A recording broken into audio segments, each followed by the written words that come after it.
Entonces decía que todos hemos estudiado la disfagia, pero es uno de los síntomas más importantes en aparato digestivo, y tenemos una idea. Entonces yo voy a hablar de la disfagia esofágica, que tiene algunos aspectos importantes.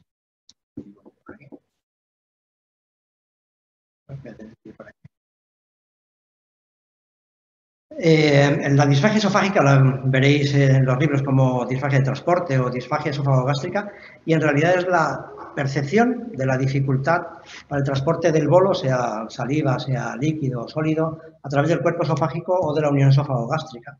Y se percibe desde el yugurum external hasta el apéndice sifoides. Puede simular disfagia orofaringia, y yo creo que ya el doctor Casabona ha hecho muchas consideraciones sobre cómo diferenciar la disfagia orofaringia de la disfagia esofágica, pero es uno de los puntos fundamentales para saber si vamos a estudiar la deglución orofaringia o vamos a estudiar el esófago. Lo importante, prácticamente igual que en la disfagia orofaringia, es lo que va a poner en riesgo la vida del paciente. Cualquier disfagia, vamos a producir una obstrucción, etcétera, y va a producir el riesgo de la vida del paciente es por aspiraciones o por desnutrición, porque además nos puede manifestar la existencia de una neoplasia o la complicación de una enfermedad crónica. Me gustaría. Bueno. En cuanto a la epidemiología, evidentemente parece que la mayor frecuencia de disfagia es la disfagia orofaringia, y las encuestas prácticamente todas están dirigidas a la disfagia orofaringia, y encuentras pocas encuestas que se hayan hecho para la disfagia esofágica. Si veis aquí, en esta encuesta que os muestro, la disfagia esofágica es más frecuente en 1000 encuestados, con una incidencia de disfagia del 16%, es más frecuente en la quinta década de la vida y no tiene prácticamente diferencia entre sexos. Cuando se pregunta en cuanto a la frecuencia de presentación de disfagia, los pacientes que tenían una disfagia frecuente, frecuente, tenían habitualmente enfermedad por reflujo. Me parece que esto lo he puesto yo al revés, ¿sí? Lo he puesto al revés. La disfagia infrecuente está más relacionada con las enfermedades esofágicas primarias o con las alteraciones sistémicas, y la disfagia frecuente es casi siempre por una enfermedad o una complicación de la enfermedad por reflujo. Y cuando miramos en cuanto a las tendencias en la prevalencia relativa de las etiologías de la disfagia, en este estudio que abarca 2 décadas, de forma importante es como la enfermedad por reflujo gastroesofágica es responsable de más de casi la mitad de los casos de disfagia en la década del 99 al 2004, y como actualmente ha disminuido a 1/4 prácticamente a base de aumentar la incidencia de disfagia con la enfermedad esofágica, o sea, con la esofagitis eosinofílica. Otras causas prácticamente permanecen iguales. Hay alguna tendencia de disfagia posoperatoria entre medias, pero pensad que cuando empezamos a utilizar los IVPs se empieza en la década de los 90, con lo cual es lógico que asistamos a esa menor frecuencia de enfermedad por reflujo secundaria, o de disfagia secundaria de enfermedad por reflujo. En cuanto a la etiopatogenia, hay 2 causas fundamentales, una que es la inflamación o la irritación mucosa, y otra que es la alteración del músculo liso. Las causas secundarias a inflamación o irritación de la mucosa van a disminuir la luz esofágica y a producir disfagia, y las alteraciones del músculo liso o su inervación van a producir una alteración de la peristalsis o de la relajación del esfínter inferior de ambos.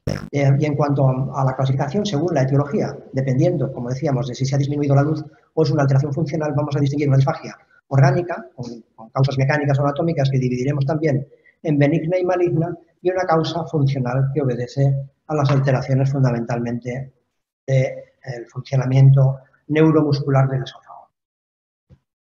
Las causas que van a disminuir la luz van a ser en un principio procesos intrínsecos, procesos intraparietales o procesos extrínsecos.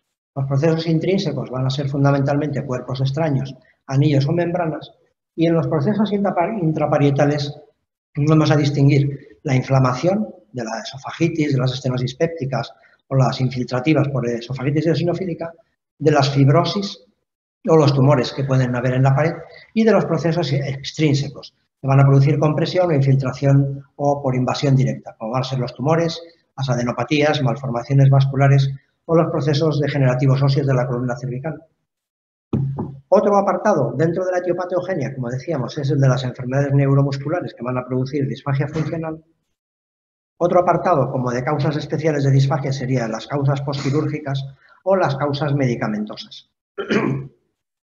Por último, las enfermedades reumatológicas forman un apartado también un poco especial dentro de la disfagia y su fisiopatología es la producción de fibrosis esofágica evolutiva que va a conducir a una disminución del tono del esfínter inferior, una disminución progresiva de la contractilidad hasta la aperistalsis, lo que va a tener como consecuencia la aparición de un reflujo grave que autoperpetúa el trastorno y que debemos estar atentos a su desarrollo y a prevenirlo. No quiero entrar detenidamente en las causas de disfagia porque siempre parece un poco absurdo el poner una diapositiva con muchas letras, mucho texto y luego no leerlo, pero quiero llamar la atención de las causas intraluminales, fundamentalmente lo que decíamos de cuerpos extraños que van a causar una disfagia aguda, las enfermedades mediastínicas que obstruyen el esófago por invasión directa, como son los tumores, las infecciones de origen cardiovascular, las aurículas dilatadas, etcétera. Las enfermedades de la mucosa, porque disminuyen la luz por inflamación, como comentábamos antes, ya sea estenosis péptica, anillos, tumores esofágicos, lesiones por radiación, esofagitis infecciosa, eosinofílica, etc. Y enfermedades neuromusculares, fundamentalmente acalasia, esclerodermia dentro del apartado de las reumatológicas y las postquirúrgicas. Las causas reumatológicas de disfagia, fundamentalmente que afecten al esófago de fibra lisa, es la esclerodermia. También el síndrome de Sjögren puede influir, por lo que comentaba también antes el doctor Casabona, la serostomía, falta de saliva, etcétera, pues van a dificultar el paso del bolo y un bolo que tiene que pasar por un esófago que no está muy bien, si no está lubricado, pues va a conducir a disfagia, la artritis reumatoide, el lupus eritematoso. Habitualmente son más de músculo estriado, con la dermatomiositis, la polimiositis, etcétera. Y luego otras enfermedades degenerativas de la columna cervical o la cirugía, la hiperóstosis, lo que pueda pasar a nivel regional. Otro aspecto importante es el de los medicamentos. Medicamentos, yo creo que todos tenemos en la idea algunos medicamentos. Las tetraciclinas siempre han estado implicadas como esofagitis por píldoras, los bifosfonatos, los antiinflamatorios no esteroideos, suplementos de hierro. Hay algunos medicamentos que simplemente, no por la sustancia que llevan, sino fundamentalmente por el componente del excipiente y su forma farmacéutica que se obstruyen o cuando hay algún problema orgánico, pues van a ser responsables de ulceraciones, etc. Los antipsicóticos producen bloqueo de los receptores de la dopamina, los antidepresivos tricíclicos por el efecto anticolinérgico, disminución de saliva, deterioro de peristalsis, los opiáceos, descritos más o menos recientemente en relación con trastornos de hipercontractilidad, incluso de simular acalasias. Y luego los bloqueadores del calcio, todos conocemos, nitritos, nitratos, etcétera, que producen una relajación de la fibra lisa del cardio y favorecen el reflujo. El alcohol, la teofilina, igual, producen una disminución del tono del esfínter esofágico inferior y pueden ayudar a producir reflujo, por lo cual deben estar en el armamentario del interrogatorio que tenemos que hacer al paciente, como ya les pongo por aquí. La valoración clínica, decíamos en un principio, distinguir disfagia orofaringea de disfagia esofágica. Eso lo podemos llevar a cabo en el 80-85% de los casos. Prácticamente acertamos si la disfagia va a ser de causa orgánica o no y podemos hacer una aproximación diagnóstica bastante importante. Miraremos o pensaremos las causas de disfagia esofágica según estemos haciendo el interrogatorio del paciente, reseñar la medicación, la edad es importante, en los adultos jóvenes va a ser más frecuente que tengan una esofagitis eosinofílica, anillos o membranas o trastornos motores, y en los ancianos, como ocurre con todas las enfermedades, pues tumores o complicaciones, en este caso, de la enfermedad por reflujo. Importante preguntar los antecedentes de enfermedades sistémicas, sobre todo de colagenosis o de la ingesta de cuerpos extraños o la ingesta de cáusticos. Las características de la disfagia que debemos hacer sistemáticamente en un paciente que tiene disfagia, el interrogatorio tiene que ir dirigido al tipo de bolo. Cuando la disfagia es para sólidos, vamos a pensar en un proceso orgánico. Cuando es para líquidos en un trastorno funcional y cuando es para sólidos y líquidos probablemente también un trastorno funcional. La localización, decíamos que la localización de la disfagia esofágica se puede localizar en cualquier punto, desde el yugulum hasta el apéndice sifoides. Y una disfagia alta puede ser, puede tener la causa en esófago proximal o distal. Recordemos muchas acalasias que cuenta que tiene una disfagia alta y es porque el bolo se va reteniendo y va haciendo como una especie de bezoar que va llenando el esófago y llega un momento que el paciente ya no puede tragar más y cuando lo siente es cuando ya es en la entrada del bolo al esófago y lo cuenta como una disfagia alta. Y la disfagia media o baja, siempre, como decía el doctor Casabona, es de origen medio o distal.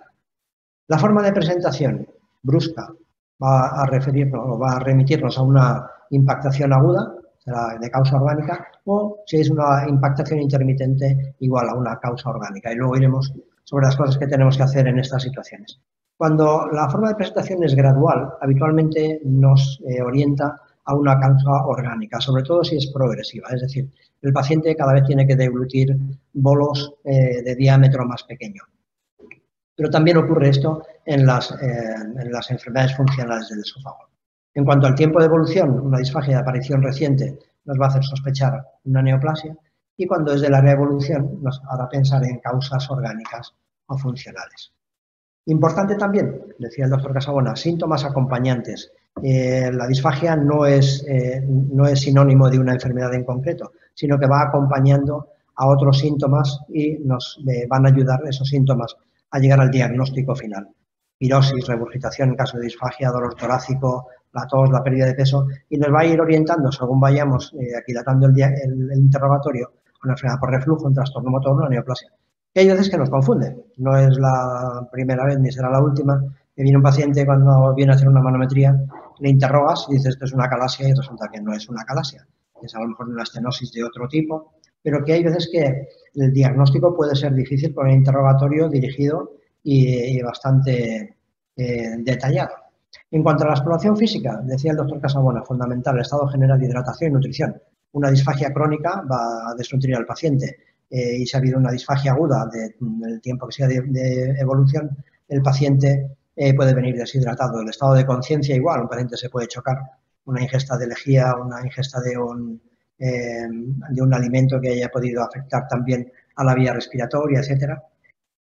Detectar signos del agente causal por ver el mecanismo etiológico, los antecedentes epidemiológicos, lo que nos cuente la familia del paciente que nos traen a urgencias, de la ingesta de, como decíamos, de cáusticos o de alguna comida con algún sólido que se haya podido escapar, huesos, almeja, conchas de almejas, etcétera, de marisco, perdón. Debemos explorar si hay adenopatías, porque nos van a orientar a que pueda haber algún tumor o un proceso infeccioso, y luego las alteraciones dérmicas, de lo que decíamos de las enfermedades sistémicas, la colagenosis. En cuanto a otros síntomas de enfermedades asociadas, pues buscaremos si hay debilidad y atrofias musculares, antecedentes de haber pasado un accidente vascular u otras enfermedades neurológicas que nos puedan orientar a la causa de disfagia, antecedentes de colagenosis, Raynaud, calcinosis, telangiectasias, esclerodactilia, etc. Fasciculaciones musculares, tosis palpebral y debilidad muscular en la miastenia, aunque fundamentalmente esto afecta al músculo estriado, pero también estos pacientes tienen afectación en el esófago liso. Bocio, esoftalmos en los pacientes con hipertiroidismo, la tilosis, la hiperkeratosis palmoplantar, por la frecuencia que puede, está un poco aumentada, de carcinoma epidermoide en estos pacientes. En casos de inmunodepresión, ya sea HIV, tumores o trasplantes, porque el paciente puede tener una esofagitis infecciosa, ya sea micótica o por virus. Y lo que decíamos de las adenopatías, que puede haber con neoplasias regionales o a distancia. En cuanto a los datos de laboratorio, pues bueno, el laboratorio no nos añade demasiadas cosas, pero es importante ver el hierro sérico. Hay una disfagia ferropénica, síndrome de Plummer-Vinson, y es importante verlo. Y luego investigar anticuerpos frente a acetilcolina, la miastenia gravis u otros anticuerpos organoespecíficos para ver enfermedades reumáticas. El ver los enzimas musculares también nos va a orientar hacia enfermedades reumáticas. La PCR, en fin, y la electromiografía, llegar hasta la biopsia muscular en los casos que sea necesario. ¿Qué pruebas tenemos para hacer el diagnóstico de la disfagia? Yo creo que todos las conocemos: la endoscopia, radiología, manometría, impedancia, OPH, el endoflip, una técnica más nueva, y el vaciamiento isotópico, que ya también lo conocen. ¿Cuándo decidimos hacer una prueba u otra? Pues eso va en función de la sintomatología del paciente y otros datos que hemos debido ir recogiendo durante la historia clínica, y tampoco merece la pena el discutir si hacemos primero una endoscopia o una radiología. Cada una da un aspecto distinto de la enfermedad que nos va a orientar al diagnóstico y muchas veces son complementarias. Haremos una... ¿Me puedo tener agua, por favor? Sí, podría coger un... Haremos una endoscopia en casos de impactación. Vale, muchas gracias. No te preocupes. El cuchillo. Gracias. Decía que empezaríamos por la endoscopia en casos de urgencia. Evidentemente, un paciente que viene impactado, debemos de hacer una endoscopia porque en la mayoría de las veces va a ser resolutiva en el sentido de poder extraer el cuerpo extraño.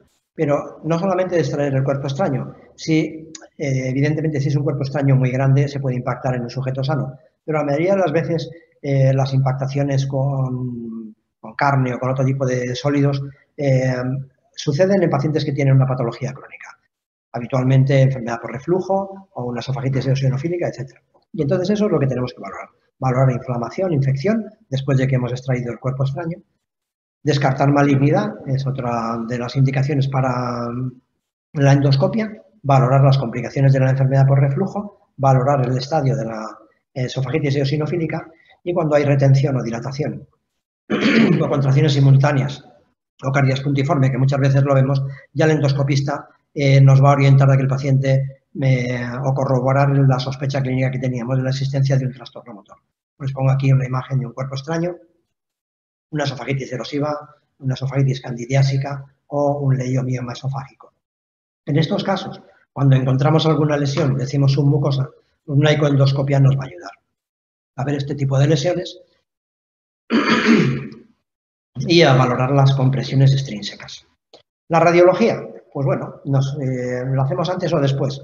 Nos va a permitir planificar las biopsias o dilataciones. Hay veces que de entrada, cuando tenemos una sospecha de una estenosis esofágica, pues nos va a permitir ver, como en este caso, la localización, la longitud y saber si vamos a poder hacer de entrada una endoscopia normal y ya tenemos que programar una dilatación. Cuando sospechemos trastornos motores, como puede ser aquí, con una dilatación esofágica, con retención, con afilamiento del cardias, pues ya haremos un trastorno motor del tipo de acalasia. Vemos aquí una membrana esofágica aquí arriba con un trastorno motor asociado, o vemos defectos de reflexión en el cuerpo del esófago en caso de tumores. El empleo de tabletas solubles nos va a ayudar a valorar el diámetro de las estenosis. Veremos las compresiones extrínsecas, como comentábamos antes, que luego tendremos que valorar con ecoendoscopia. Nos va a permitir ver hernias parahiatales, que muchas veces son muy difíciles de ver, las podemos sospechar en la endoscopia, pero suelen ser más difíciles. Y luego nos va a valer para valorar la disfagia posoperatoria, la cirugía antirreflujo, y en los casos que tengamos que hacer TAC, resonancia, etcétera, pues lo haremos después. Tampoco me voy a meter en qué podemos averiguar por ahí. Otro paso sería el de hacer una manometría esofágica. La manometría esofágica es de elección cuando sospechamos un trastorno motor de entrada o en la enfermedad por reflujo típica en la que se asocia disfagia y necesitamos saber qué tipo de trastorno motor tiene, incluso no simplemente por saberlo en el momento, sino por hacer el pronóstico a la larga de la cirugía o del tratamiento que tiene que llevar el paciente, etc.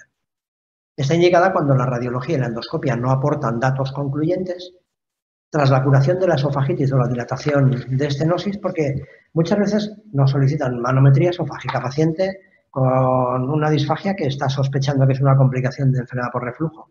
Y es primero hacer una endoscopia, entérate qué es lo que pasa, porque hacer una manometría en el seno de una esofagitis aguda no conduce a nada.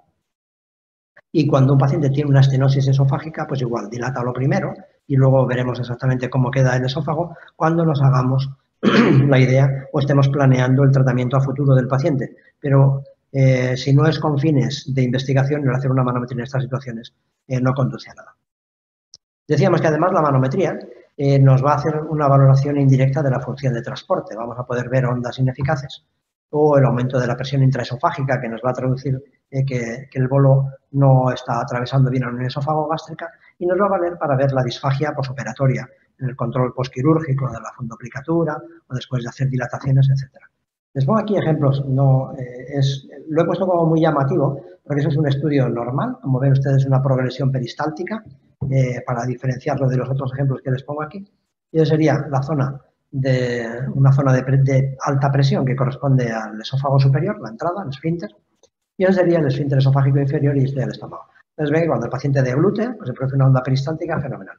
En este otro caso, lo que vemos es, a diferencia de la fuerza contráctil que tienen las ondas, en este caso de normal, prácticamente son muy tenues en el registro, a diferencia también, por el contrario, de estas ondas que son muy rojas, con una presión muy alta, y quiero decir que vemos trastornos tanto de hipomotilidad, trastornos de hipercontractilidad, que nos pueden orientar hacia la disfagia del paciente. Y en este otro caso típico, como ven ustedes, cuando el paciente traga, no se produce ninguna onda peristáltica, no hay ninguna progresión, el esfínter esofágico inferior no se abre y eso es típico de una acalasia, con lo cual la manometría nos va a dar una información muy importante, evidentemente, en los trastornos funcionales.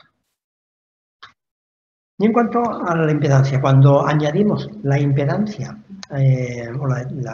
una sonda de impedancia o la intercalamos en una sonda de manometría, como les pongo aquí, aunque esto sea un ejemplo de pHimetría, pero lo que hacemos es poner varios canales de impedancia que cuando pase un bolo va a disminuir la impedancia y si tiene carácter aboral, es decir, desde la boca para abajo, veremos que eso es una deglución y nos permite ver la eficacia de la contracción si hacemos la manometría con la impedancia. Aquí estamos viendo cómo baja el bolo, un bolo líquido que baja directamente, la unión esófago-gástrica está abierta y la onda peristáltica lo ve. Estamos viendo la onda, estamos viendo el bolo y estamos viendo cómo la interacción de la onda peristáltica va empujando el bolo hasta que llega a la unión esófago-gástrica.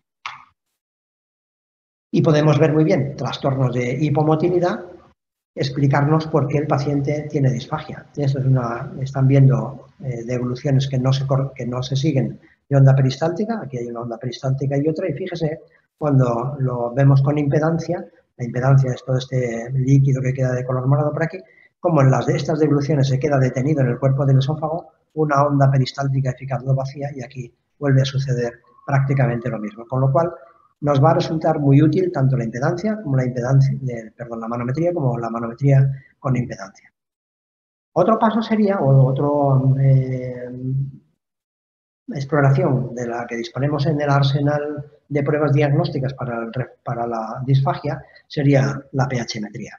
Esto corresponde a un registro de impedancia y esto es pHimetría. Eso es el registro del esófago, eso es el registro del estómago. Cuando hacemos ese tipo de pruebas, pues nos resulta muy cómodo el ver la impedancia, nos va a permitir ver cómo deglute el paciente, y ahora les enseñaré, y el reflujo lo ponemos en relación con el pH que estamos registrando a nivel del esófago distal y diremos si el reflujo es ácido, débilmente ácido, etcétera, y además nos va a permitir ver si el reflujo asciende hasta el esófago proximal.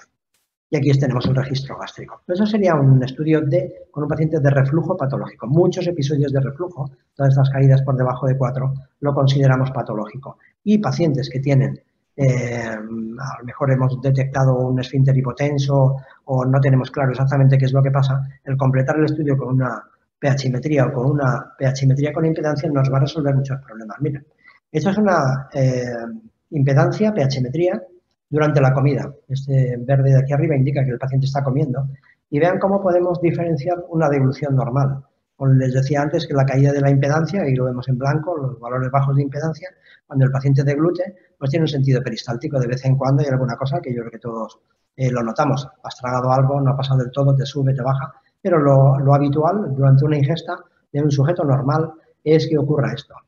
Y a diferencia de lo que puede ocurrir en este caso, un paciente con disfagia, como estamos viendo, el paciente deglute, se queda retenido en el esófago, hay veces que consigue moverlo y otras veces lo que estamos viendo es la retención o movimientos incluso de vaivén dentro del esófago. Baja hasta la unión esófago-gástrica, sube para arriba, se retiene hasta que hay algunas ondas, evidentemente, que lo desplazan, pero tenemos la oportunidad de ver qué es lo que está pasando en el cuerpo del esófago, lo que está pasando a nivel de reflujo en el esófago distal, y estamos viendo también en el estómago.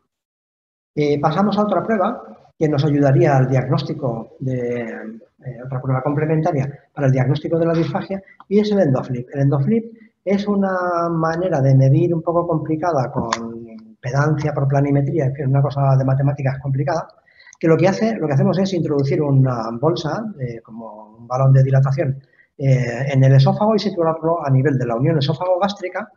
Situamos en el estómago y en el esófago, la unión esófago-gástrica aquí, o si que lo que queremos estudiar es el cuerpo del esófago, pues lo dejaríamos simplemente en el esófago.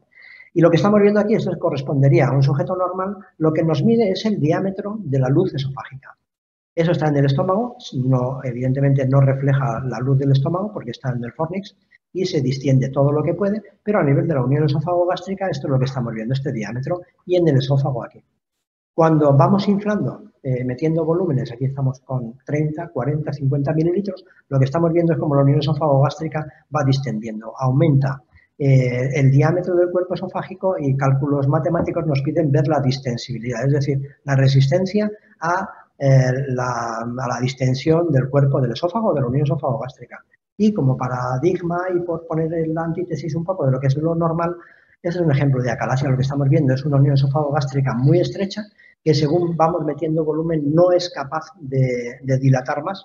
Es un criterio de acalasia, la ausencia esta del incremento, y luego del incremento del diámetro de la unión esófago-gástrica al aumentar el volumen, y también tener una distensibilidad disminuida, es decir, una resistencia alta a la distensión en la unión esófago-gástrica. Si lo que queremos ver es el cuerpo del esófago, aquí les pongo un ejemplo, en relación con la distensibilidad del endoflip en diferentes situaciones de esofagitis eosinofílica, dependiendo del grado de estenosis que se tiene.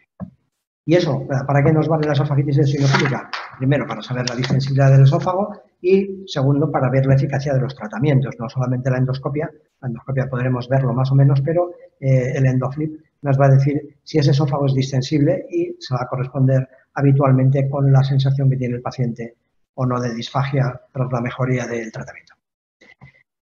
¿Cuál es el tratamiento de la disfagia esofágica? Pues bueno, identificamos la causa y la tratamos, evidentemente.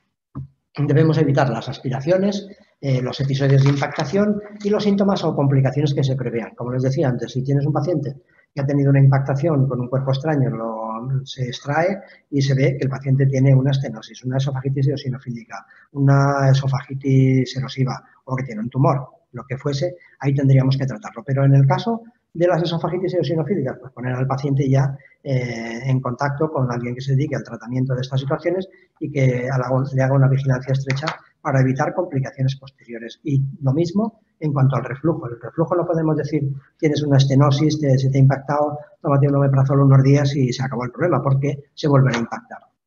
Y lo que tendremos que ver también, creo que se me había olvidado comentarlo, pero ya aprovechando, los pacientes que tienen una sintomatología clásica, pirosis, regurgitación, cuando le haces un interrogatorio, un paciente que se ha impactado, pirosis, regurgitación y tal, y el paciente va cambiando la sintomatología, le va desapareciendo la pirosis, le va apareciendo disfagia intermitente, debemos de pensar que estamos ante una complicación del tipo de estenosis por reflujo.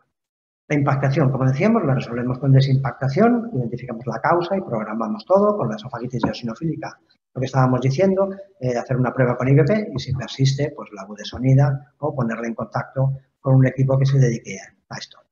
Las esofagitis infecciosas, pues las candidiasis o las víricas, pues con el tratamiento específico, las pépticas, como estábamos diciendo, pero pensad que un paciente que hemos dilatado con una estenosis péptica que está con IVP, si le quitamos el IVP, va a volver a lo mismo. Y siempre, o habitualmente, la dosis que cura en la esofagitis péptica es la dosis de mantenimiento. Si la bajamos, a la larga tendremos problemas. Las esofagitis cáusticas, pues dilataciones programadas, inyección de corticoides, etcétera, o cirugía. Las postquirúrgicas o dilatación o reintervenir en los casos que sea adecuado.